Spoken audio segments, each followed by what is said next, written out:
I eat, breathe, and sleep art. It's my whole existence. You are invited to join me on an unforgettable art journey. We will open your eyes to see the world in a different light.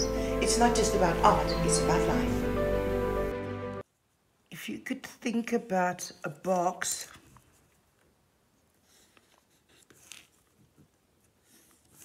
everything is in thirds. If I draw a shape like this, I want to take this and divide it into thirds. And the ear is not just a 6 like that. It's actually like a 9, and then we've got the Y going in there. Let me explain. So it will, the ear sits on an angle. Using this grid, this will go up. It will touch there because this area is attached to your face. It's better to try not to do straight curved lines. Use straight lines, and when it comes there, it will kind of touch there, come back this way, really go there, and this will sit and touch on that area in there. Okay, so why I'm showing you the thirds is that the angle drastically change when we get to the thirds. Right, then we've got this area that also goes like that.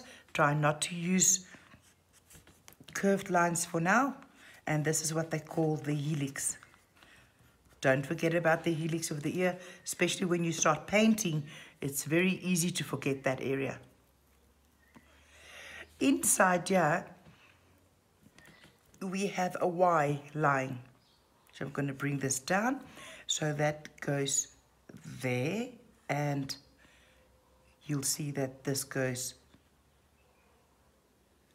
there. There's your Y. Where the Y ends, it will turn back, and it will give you that shape there. Let me just fix this a bit. That Y should go over there. That goes like that.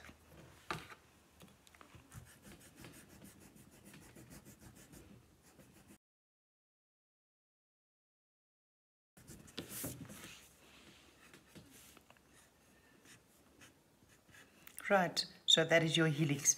Now when you bring the Y in, it goes in there and it wants to touch that.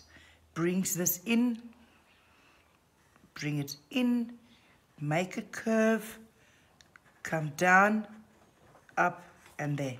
That's what the ear looks like. The older a person becomes, the bigger the ear. It's something that never ever stops growing. I'm going to just use a little bit of tonal values to show you how this tonal values will make this pop, so that you understand what I'm talking about, the Y inside the ear.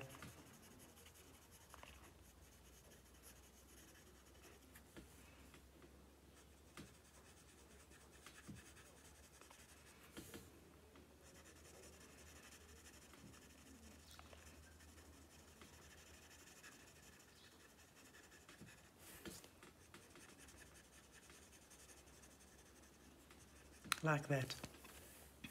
Now we go back and we darken this area because we need to push that back completely.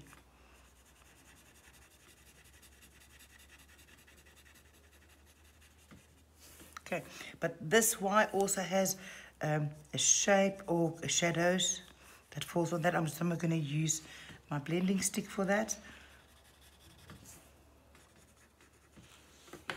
We have little shape sitting there, and then we can come back and work with this eye. It's not 100% round. Okay, so if I use the blending stick, I can blend that, pick that E up, and then on the edge of this Y, just give it some shadow.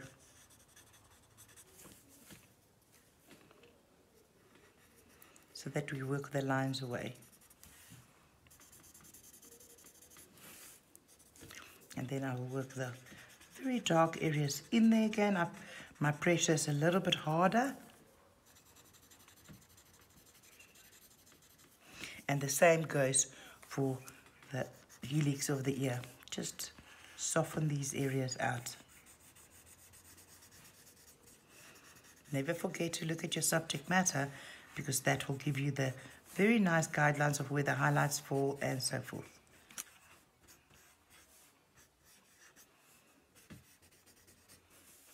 This reflection will go behind the ear on your head.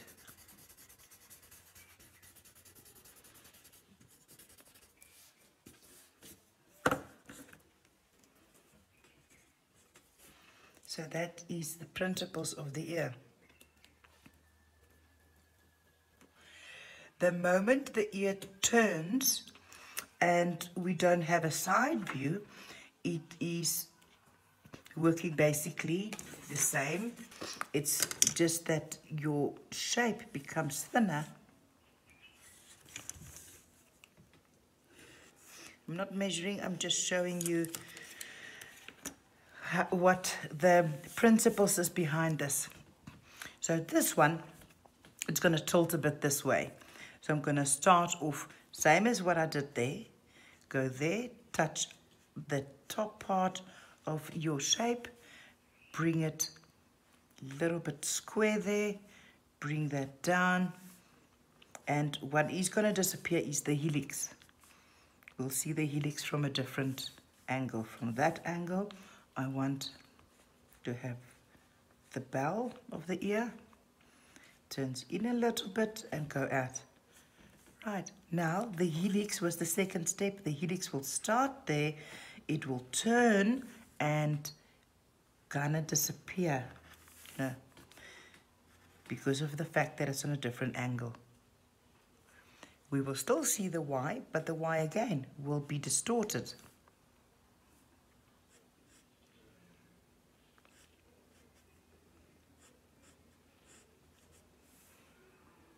It will come out there a little bit.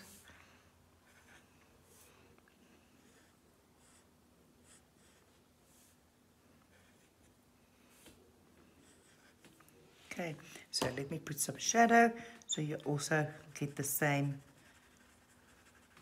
idea of what will happen when it's the proportion change, the angle.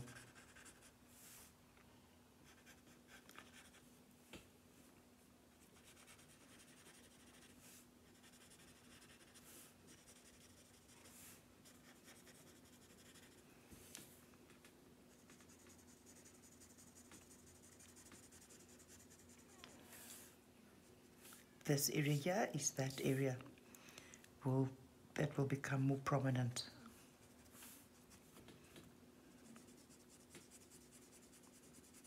That's the head, where the hair goes. Okay, let's work from there. So I'm going to take my paper stump, do exactly the same as what I did on that one.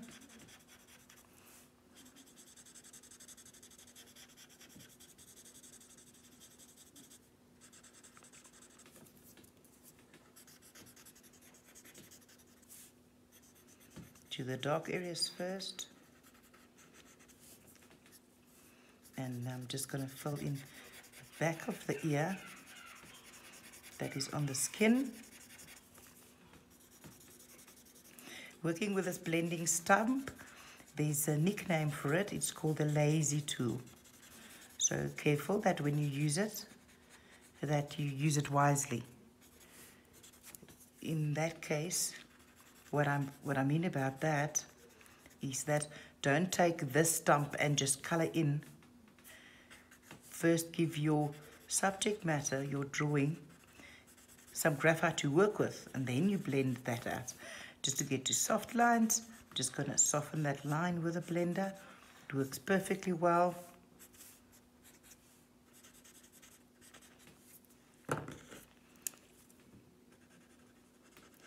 Go back in with some dark areas still.